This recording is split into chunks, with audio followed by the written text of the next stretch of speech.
Hola, ¿cómo estás? Bienvenido a un video más de este canal. Me da mucho gusto tenerte aquí. Yo soy la nutrióloga Carla María y me especializo en un enfoque de alimentación consciente, nutrición gentil y diabetes, y obviamente en ayudarte a relacionarte desde un lugar mucho más bonito con la comida. Y bueno, pues me da mucho gusto tenerte aquí en este capítulo que, bueno, pues estoy segura que si estás aquí es porque este tema te interesa, probablemente tú estés viviendo con esta condición o conozcas a alguien cercano viviendo con esto, así que bueno, pues este video lo que busco es darte un poco de paz, darte un poco de esperanza, decirte que a pesar de toda la información que vemos hoy en día en redes sociales, la realidad es que vivir con resistencia a la insulina no es una condena, no es el fin del mundo. Sin embargo, bueno, sí hay ciertas acciones que pueden ayudarte a cuidarte desde un lugar sobre todo más gentil, y bueno, pues eso es lo que yo quiero enseñarte en este video y darte muchas herramientas para lograrlo.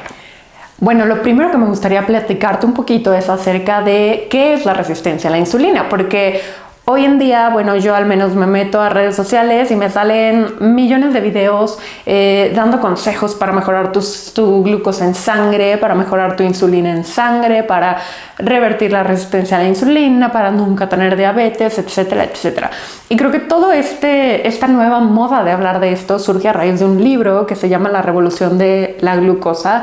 Me parece, la verdad es que yo no lo he leído, pero más o menos me puedo imaginar por lo que he escuchado y lo que pues me han platicado, pues de qué va este libro, ¿no? Y habla mucho de prácticamente pues mantener tu glucosa en sangre estable, y eso pues te va a ayudar prácticamente a todo, ¿no? Y ya pues con eso vas a ser saludable casi por siempre. Y bueno, creo que pues justamente a veces está padre saber, está padre tener toda esta información, estos consejos, pero creo que muchas veces llega un punto en el que más que informar, se desinforma, y tanta información a veces resulta pues abrumadora y uno se queda así como de, o sea, no sé ni por dónde empezar. Llega muchísimo el miedo por no lograr pues saber cómo, a ver, o sea, pero entonces esto es grave, no es grave, ¿qué es esto? O si te lo diagnosticaron, que qué bueno, o sea, me da gusto que se hable de esto, porque creo que anteriormente muchísimas personas vivían con resistencia a la insulina y nadie se preocupaba, ¿no? O sea, o era como de, pues hazte tu glucosa en ayunas y listo, pero no se buscaba la sospecha de resistencia a la insulina, o no se hablaba, o sea, con que la glucosa estuviera bien en ayunas, todo listo. ¿Y qué pasa? Que los pacientes llegaban de repente a hacerse sus laboratorios y ya era muy tarde, ¿no? Y ya llegaban y ya su glucosa estaba muy alta, y entonces ahí sí era como de que, híjole, y a lo mejor si hubieran visto antes la resistencia a la insulina, pues hubieran podido tomar acciones. Entonces es importante, pero es igualmente importante entender qué es la resistencia a la insulina, ¿no? Porque en temas de salud escuchamos muchísimas cosas, pero a veces no logramos entender, ¿no? Como que decimos, ok, resistencia a la insulina es algo malo, no lo quiero en mi vida, voy a hacer todo para que no esté, y si está, pues voy a vivir frustrada con miedo, etcétera. Bueno, si no has escuchado mi podcast de alimentación consciente y diabetes, ve a escucharlo terminando este video, porque ahí explico más a fondo y muy claro a mi punto de vista lo que es la resistencia a la insulina. Pero a grandes rasgos te voy a explicar lo que es la resistencia a la insulina. Cuando nosotros comemos alimentos, específicamente alimentos que contienen hidratos de carbono o carbohidratos, pues lo que pasa es que esos alimentos los vamos a transformar en glucosa en sangre. Nuestro cuerpo los va a desintegrar, por así decirlo, hasta pues convertirlos en glucosa en sangre. Y esto es bien importante porque la glucosa no es el malo del cuento, la glucosa es nuestra gasolina, y es importantísimo pues que nuestra glucosa suba, ¿no? Porque si nuestra glucosa sube, nosotros vamos a tener energía. Sin embargo, hay rangos deseables para que la glucosa suba, ¿no? O sea, porque si la glucosa sube a grados mucho más altos de lo normal, pues bueno, ahí ya vienen los problemas, ¿no? Entonces, la glucosa tiene que subir, pero mantenerse en un nivel constante en la sangre. Y bueno, la realidad es que esa glucosa que nosotros ingerimos, o más bien convertimos a través de los alimentos, pues se va a la sangre. Y bueno, pues en la sangre la realidad es que hay ciertos órganos, o sea, hay ciertos... la sangre, pues ustedes bien saben, viaja por todo nuestro cuerpo, ¿no? Y hay ciertos órganos en donde la sangre llega directo y la glucosa llega directo y no necesita pues de un ayudante para ingresar a las células, ¿no? Por ejemplo, como es el caso del cerebro. Para entrar al cerebro, la glucosa no necesita de la llave mágica, ¿no? Pero hay otros tejidos en el cuerpo, como vendría siendo el músculo, por ejemplo, o el tejido adiposo, que van a necesitar de esta insulina. Y esta insulina es una hormona que produce nuestro páncreas. Y esta hormona va a actuar como ese ayudante perfecto, esa llavecita que va a hacer que nuestra glucosa en sangre pueda ocuparse y absorberse en diferentes tejidos y ocuparse como energía. Porque si no, si esa glucosa no abre si esa insulina no abre las puertas, la llavecita, lo que va a pasar es que la glucosa se va a empezar a acumular en sangre. Y obviamente, pues a la larga esto se va a ir acumulando hasta llegar al punto de presentar pues una prediabetes como tal. Y si esto continúa, se va a llegar a una diabetes tipo 2. Entonces, bueno, a grandes rasgos ese es el papel principal de la insulina, actuar como una llave para que entre la glucosa y se pueda ocupar como energía. ¿Qué pasa en resistencia a la insulina? Pues haz de cuenta que en resistencia a la insulina es como si las células de esos tejidos que necesitan la insulina pues cambiaron la chapa, ¿no? Y entonces ya si la insulina es esta llave que abre las puertas para que entre la glucosa, pues resulta que en resistencia a la insulina las chapas se desconfiguran y por más que la insulina quiera, pues cuesta más trabajo, ¿no? Y es más complicado. ¿Qué pasa entonces? Que el páncreas y el cuerpo, tan sabio como siempre, lo busca compensar produciendo mayores niveles de insulina o más llavecitas, así de a ver si alguna de estas llavecitas abre esas puertas, ¿no? Y en un principio la realidad es que esta resistencia a la insulina pues puede pasar muy desapercibida, ¿no? Y tú irte a hacer tus estudios de laboratorio y decir, mira, pues aparentemente mi glucosa está perfecta, ¿no? Pero si esto no se detecta a tiempo, pues eso puede seguir hasta que de plano, pues bueno, ya la glucosa ya en los laboratorios salir elevada, ¿no? Entonces, prácticamente eso es la resistencia a la insulina. Ahora bien, hay ciertos temas hormonales, como sería el síndrome de ovario poliquístico, en los cuales hay alteraciones hormonales recordemos que la insulina es una hormona y todas las hormonas están interconectadas. Entonces, si hay ciertas hormonas alteradas, pues esas pueden repercutir también en la insulina. Entonces, es por eso que en situaciones como el síndrome de ovario poliquístico puede haber una mayor predisposición a tener una resistencia a la insulina. O bien, personas que tienen resistencia a la insulina pueden tener mayor predisposición a otras alteraciones hormonales. Entonces, es por eso importante hablar de esto y creo que pues hoy en día se habla mucho de resistencia a la insulina porque pues se ha estudiado cada vez más su correlación con otro tipo de condiciones o padecimientos. Y bueno, pues en este video te quiero explicar cómo puedes, si tú ya tienes el diagnóstico de resistencia a la insulina, ¿cómo puedes tratarlo y revertirlo? Porque recordemos que la resistencia a la insulina es reversible siempre y cuando no estés en una fase de diabetes. Pues bueno, ¿cómo puedes revertirlo de una forma gentil, aplicando las herramientas de alimentación consciente y no desde este lugar restrictivo, que es donde, como muchas veces se aborda hoy en día, ¿no? Como de quítate esto, quítate lácteos, quítate gluten y tienes prohibido volver a comer un postre, etcétera, etcétera. Y es ahí donde puede resultar muy abrumador, ¿no?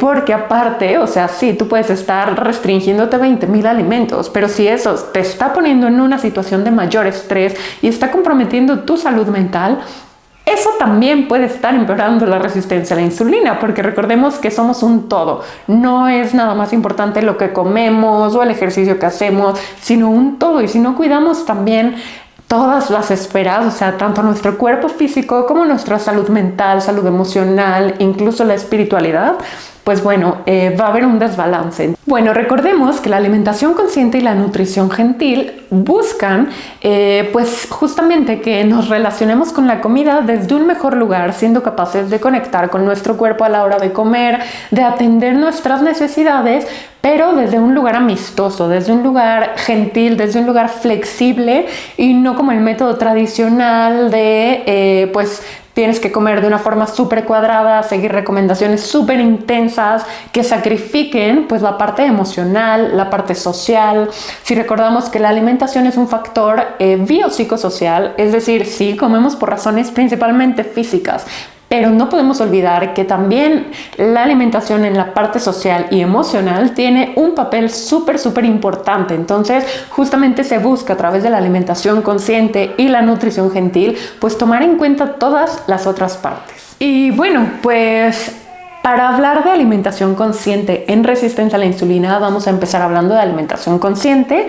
Y bueno, la alimentación consciente tal cual es conectar con tu cuerpo y con el momento y con la comida a la hora de comer, para que de esta forma pues tomes mejores decisiones en tu alimentación, decisiones más en conexión contigo y no tanto siguiendo estas reglas externas que muchas veces pasa, ¿no? Sino más bien siendo capaz de tomar tus propias decisiones. Y la alimentación consciente, en primer lugar, busca que seamos capaces de conectar con nuestras señales de hambre y saciedad, porque al final esa es la parte que nosotros tenemos como para conectar con las cantidades que nuestro cuerpo necesita para pues tener la energía suficiente, ¿no? Entonces, esta es solo una parte, ¿no? Pero se busca a través de la alimentación consciente conectar con nuestras señales de hambre y saciedad, y para esto es bien importante pues aprender a escuchar tu cuerpo, ¿no? Y esta frase yo sé que ahorita ya está súper choteada y es como de, ajá, sí, claro, escucha tu cuerpo, pero ¿cómo? Pues la realidad es que precisamente con la práctica. Si tú eres una persona que ha hecho muchas dietas, probablemente te va a ser muy difícil escuchar a tu cuerpo porque tienes mucho ruido mental que pues va a interferir en que tú seas capaz de conectar con tu hambre y tu saciedad, y va a haber muchas creencias de juicio, de restricción, etcétera. Pero poco a poco, y bueno, yo trabajo mucho con mis pacientes con una escala de hambre y saciedad, porque de esta forma lo podemos ir midiendo por niveles, ¿no? Y bueno, yo la escala que utilizo va del nivel 1 al nivel 5, entonces siendo 1 cuando más hambriento estás y siendo 5 cuando más satisfecho estás, y la idea es que en cada una de estas etapas pues tú vayas sintiendo ¿cómo te sientes, no? Tanto emocionalmente como físicamente, los síntomas que tienes, dolor de estómago, dolor de cabeza, todo eso, esa clase de síntomas que te manda tu cuerpo, pues es importante que los identifiques. Y una vez que pues logras conectar más con estas señales de hambre y saciedad, vas a tomar mejores decisiones en tu alimentación, porque vas a tomar decisiones más conectadas contigo misma o mismo, y de esta forma pues serán decisiones más conscientes. Entonces, bueno, eso sería lo primero cuando hablemos de alimentación consciente y resistencia a la insulina. Y definitivamente también es bien importante aprender a conocer tu cuerpo en el sentido de cómo te caen ciertos alimentos, o qué pasa cuando pasas más horas sin comer, o qué pasa cuando comes esta colación o cuando comes esta otra. Todo eso, o sea, el ser conscientes a la hora de comer y hacernos preguntas, pues nos va a dar mucha información que también nos va a ayudar a practicar una alimentación más consciente a través del conocernos, ¿no? Por ejemplo, cómo me siento físicamente cuando hago más ejercicio, cuando hago menos ejercicio, cuando estoy en mis días o cuando duermo menos horas. Toda esa información que nosotros podemos cuestionar en el día a día tal cual, pues va a ser muy útil, porque pues también nos va a ayudar a tomar mejores decisiones en cuanto a nuestra alimentación. Por ejemplo, si yo ya vi que cada que como lácteos me inflamo, me dan diarreas, no sé, me salen granos o acné, etcétera, pues es muy probable que los lácteos no me están cayendo bien en ese momento, ¿no? Entonces, aprender a conocernos y a escuchar esas señales que va mandando nuestro cuerpo es súper importante a la hora de una alimentación consciente. Otro punto importantísimo a tomar en cuenta en la alimentación consciente es hacer del momento de las comidas algo placentero, es decir, involucrarnos en nuestros alimentos, en la preparación, intentar que nuestras recetas sepan rico, es decir, no olvidar el factor placer a la hora de comer, es importantísimo, Porque si nosotros logramos que la hora de la comida sea algo más placentero, más positivo, pues justamente nos vamos a relacionar desde un mejor lugar con la comida, vamos a darnos más calma a la hora de comer. O sea, es muy diferente comer a las prisas y aquí tener tu computadora porque tienes que contestar un mail, que yo sé que a veces la vida moderna es complicada en ese sentido y a veces simplemente no te da la vida para sentarte todas tus comidas y tomar la calma, pero en las comidas que puedas, la verdad es que sí te lo recomiendo muchísimo, porque eso te va a permitir también identificar mejor tus señales de saciedad, pero también pues digamos que hacer del momento de la comida algo más placentero, y esto hasta favorece la digestión, favorece muchas otras cosas. Y bueno, pues además pues justamente vas a pasar un buen momento a la hora de comer y pues la comida en realidad nunca debería sufrirse, ¿no? O sea, la comida no debería ser algo que digas, guácala, mi pollo con verduras. Debería ser algo que a lo mejor tampoco se trata de idealizar y decir toda la vida voy a amar mis comidas, pero en medida de lo posible sí buscar que sea algo placentero, ¿no? Y algo que disfrutes. Y otro punto importantísimo al hablar de alimentación consciente, buscar la flexibilidad, encontrar ese balance, que yo sé que también estamos hartos de escuchar la palabra balance, porque sí, o sea, suena muy bonito, pero ¿cómo lo aplico? Pues justamente entendiendo, y a mí lo que más me ayudó con mis pacientes a que lograran entender cómo incluir la flexibilidad en sus comidas, es entender que no solo comemos por razones físicas, que la comida es mucho más que calorías, nutrimentos, grasas, etc. Y que la comida tiene funciones también psicosociales, es decir, comemos para pasar buenos momentos con la gente a nuestro alrededor, comemos para pasar buenos momentos solos, comemos para recordar un momento, para recordar a una persona, para demostrar amor a una persona, para conocer un lugar, por ejemplo en los viajes. O sea, comemos por muchas otras razones que son igualmente válidas, a pesar de que la principal razón por la que comemos sea pues por cuidar nuestro cuerpo como tal, nuestro cuerpo, nuestra salud física como tal, pues no es la única razón por la que comemos. Y para estar bien y tener un bienestar real tenemos que tomar en cuenta siempre pues la parte social y emocional. Entonces eso puede ser una forma más práctica de lograr encontrar esa flexibilidad a la hora de comer, entender que comemos por muchas otras razones y desde este lugar ir tomando decisiones conscientes en cada momento. No es lo mismo comer en tu casa un lunes a las 5 de la tarde, que a lo mejor ya estás muy metido en tu rutina y digo X, porque tampoco hay reglas, no significa que el lunes tengas que comer de una forma y fin de semana otro, pero siendo honestos, pues sí se presta más a que un lunes comas de una forma y el fin de semana que a lo mejor ves a tus amigos o vas a convivir con tu familia, etcétera, pues tu alimentación cambie y está bien, ¿no? Y desde este lugar validar tus decisiones y pues ser capaz de tomar decisiones más conscientes evaluando todo el panorama. Por ejemplo, no sé, un día te despertaste con diarrea y resulta que tienes una comida familiar y hay mole o pizza o cualquier alimento que a lo mejor contenga un poco más de grasa o sea más irritante, pues probablemente comerlo no va a ser la mejor opción, ¿no? Y una decisión consciente podría ser decir, ¿sabes qué? No voy a comer esto, ¿no? Entonces se trata de eso, como de ir encontrando ese balance en cada momento y recordar que el balance se ve diferente justamente en cada momento. Bueno, después de unas fallas técnicas de ayer que se me acabó la pila de la cámara, por eso me ven ya vestida diferente, pues vamos a seguir. Y bueno, vamos a hablar un poquito acerca de, ahora vamos a pasar a la parte de nutrición gentil. Y la nutrición gentil, pues bueno, pues es toda esta parte de, ok, sí, ya tengo las herramientas para conectar más con mi cuerpo, conectar más con la comida, sí, pero, ajá, y luego, ¿cómo lo aplico? Porque obviamente en cualquier condición de salud hay ciertas pautas que se pueden seguir para pues mejorar esta condición, ¿no? Y la resistencia a la insulina pues no es la excepción. Definitivamente hay ciertas pautas en nutrición que podemos seguir para mejorar y revertir la resistencia a la insulina, pero siempre desde este lugar amable y gentil, no desde este lugar de satanizar, de prohibir, de restringir, de poner el mayor estrés a nuestro cuerpo, porque eso va a ser el efecto contrario, ¿no? Por más que estemos comiendo aparentemente increíble, por más suplementos que estemos tomando, si no cuidamos la parte emocional, adiós, o sea, eso está destinado a tarde o temprano acabar incluso peor que al principio. Y lo primero que me gustaría hablar de nutrición gentil es, pues bueno, en primera, si ya conocemos y entendemos un poquito más lo que es la resistencia a la insulina, tenemos que, pues ver de qué forma podemos ayudar a que esta insulina mejore. ¿Y de qué forma lo vamos a lograr? Pues bueno, en primer lugar, haciendo que nuestra glucosa no esté vuelta loca durante el día, ¿no? Es decir, que nuestra glucosa en sangre no suba demasiado, porque eso va a propiciar que se tenga que generar mayor insulina y esto a la vez va a generar mayor resistencia a esa insulina.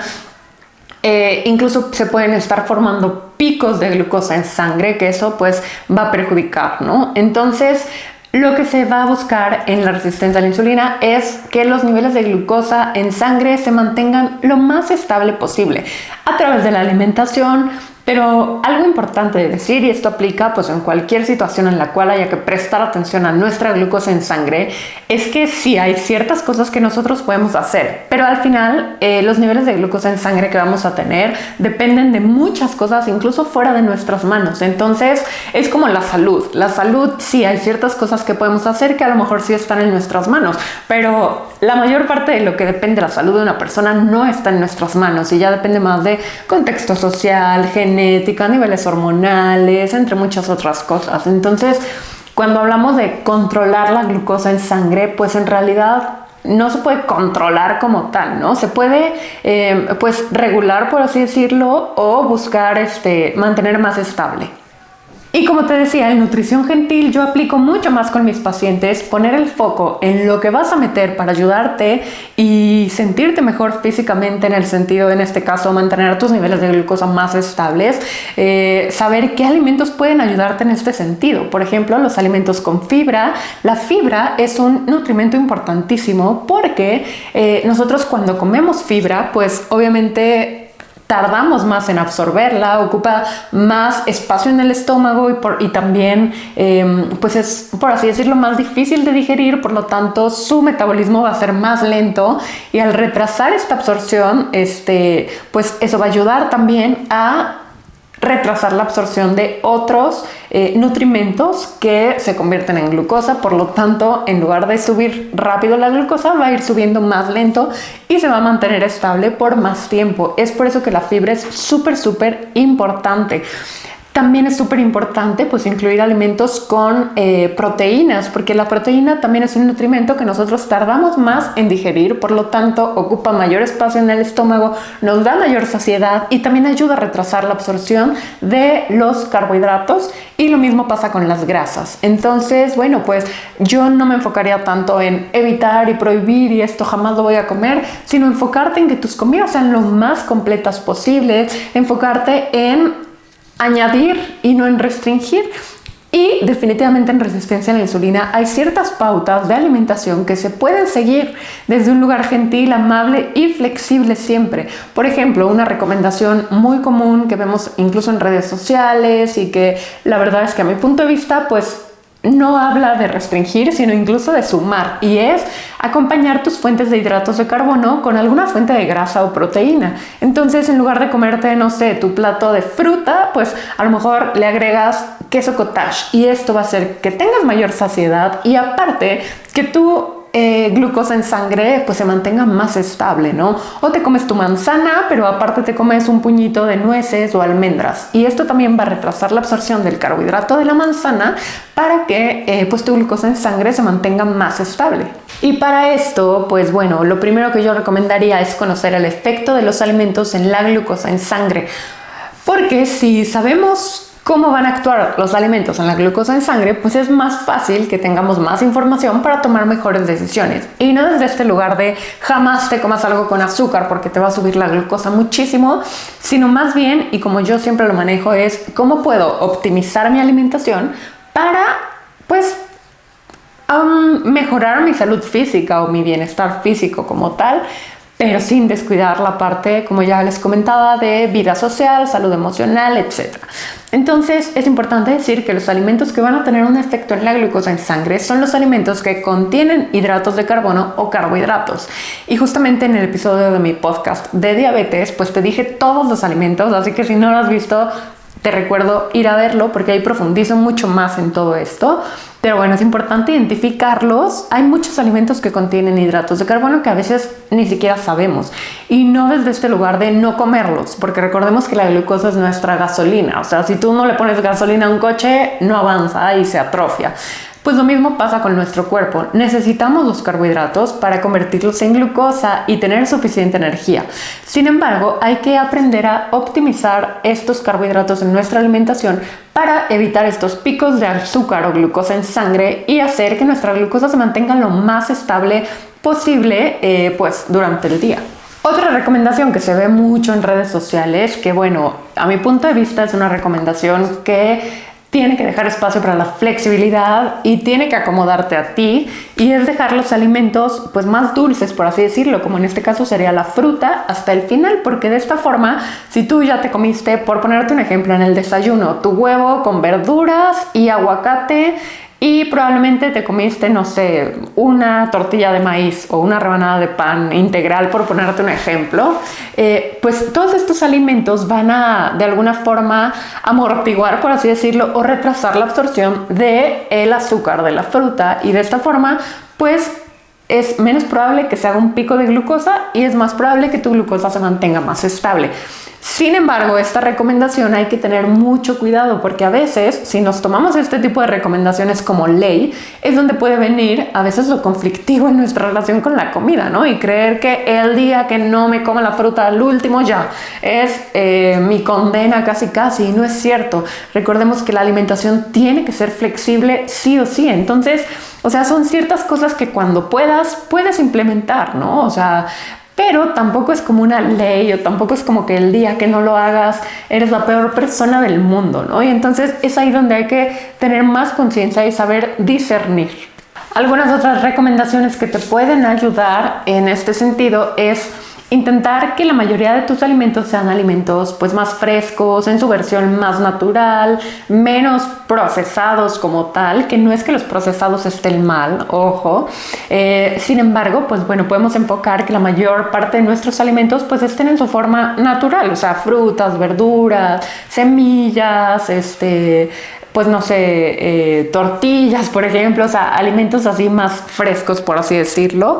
Y bueno, otra cosa importante sería intentar que tus comidas, como ya te mencionaba, estén lo más balanceadas posibles, que tengan todos los grupos de alimento, que tengan suficientes verduras, suficiente proteína. He tenido pacientes que me dicen, no, es que, ¿sabes qué? Yo solo ceno fruta.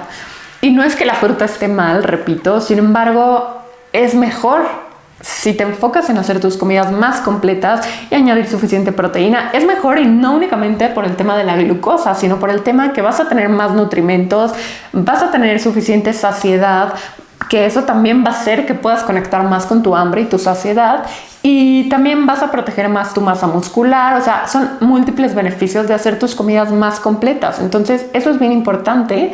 Y bueno, pues la proteína en cada comida principal, yo es algo que la verdad es que sí recalco en consulta, porque la verdad es que sí tiene un efecto beneficioso en la glucosa en sangre el incluir, al menos en tus comidas principales, suficientes proteínas, que estas las encontramos pues en los huevos, en las claras, en el queso, pechuga de pavo, jamón, pollo, atún, pescado, carnes.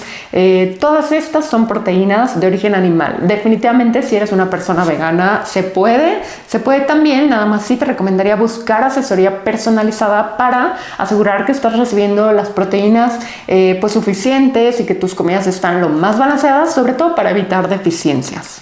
Y hablando de la alimentación, yo creo que algo que es lo más importante para mí y que yo intento recalcárselo mucho a mis pacientes es encontrar la flexibilidad. O sea, tu alimentación tiene que permitirte flexibilidad, porque si no, va a ser frustrante, vas a acabar harto, vas a acabar peleado con la comida, vas a acabar sintiéndote pésimo cuando comas algo que se supone que no puedes o que está prohibido.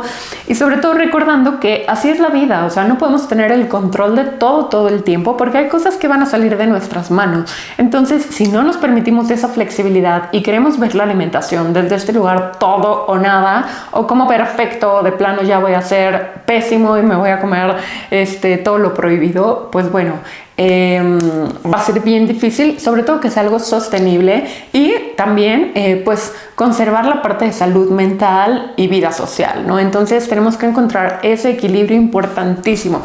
Y otra cosa que veo mucho es que, la persona tiene resistencia a la insulina y luego lo mandan directo a tienes que bajar de peso. Y volvemos a lo mismo, como si bajar de peso fuera a solucionar todos tus problemas. Y no es cierto, puedes bajar de peso haciendo una dieta súper restrictiva y a lo mejor en cuanto dejas la dieta vas a rebotar y hasta te va peor. Y está más que comprobado hoy en día que esos ciclos de pérdida y ganancia de peso afectan más al metabolismo y muchas veces esos son los que pueden estar generando resistencia a la insulina y entre otras muchas cosas.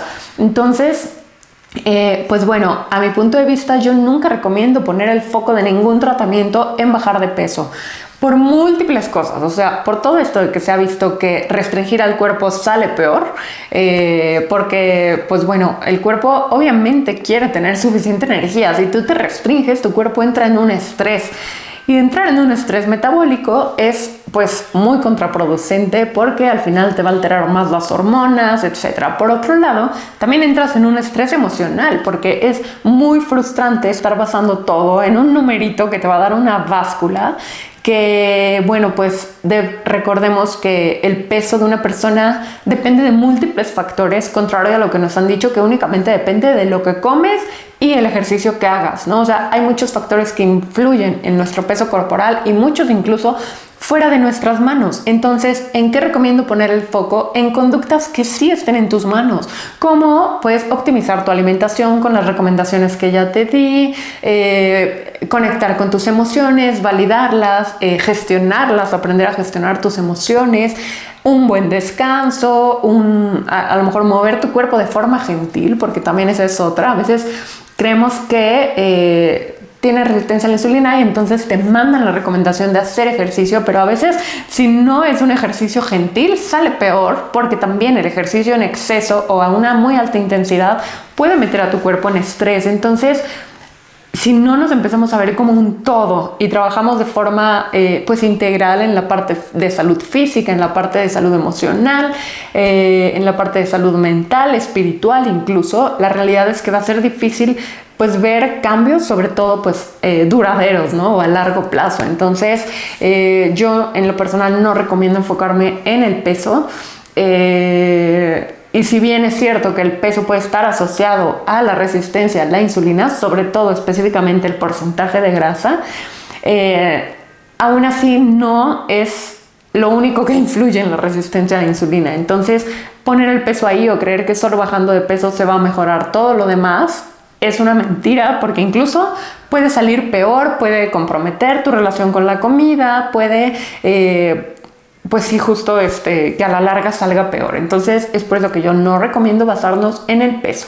Y bueno, la verdad es que si tienes el diagnóstico de resistencia a la insulina, sospechas que lo tienes, en primera, si sospechas que lo tienes, no lo des por hecho, no te autodiagnostiques, porque pues en redes sociales vemos mucha información, pero que haya ciertas cosas que se parezcan a tus síntomas no significa que tengas esa enfermedad o esa condición. Entonces, lo primero que te recomiendo es no autodiagnosticarte, no quedarte con la información de redes sociales.